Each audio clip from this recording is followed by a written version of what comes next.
ताई, आता हे काय नवीन बनवतेस आहे? अरे आज काहीतरी नवीन ट्राय करतेय. मी गव्हाचं पीठ दही टाकून 4 तास भिजत ठेवलं होतं. आता त्याच्यामध्ये ह्या सगळ्या मी भाज्या टाकणार आहे.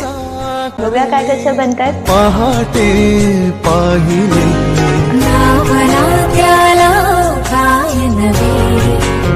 वेगळे मांडले सोहळे तुझसाठी. हो हो मिळावे तुझे तुला आसही ओठी.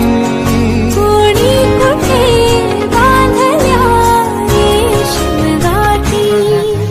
जुळून येते रेशमगाठी आपुल्या रेशमगाठी.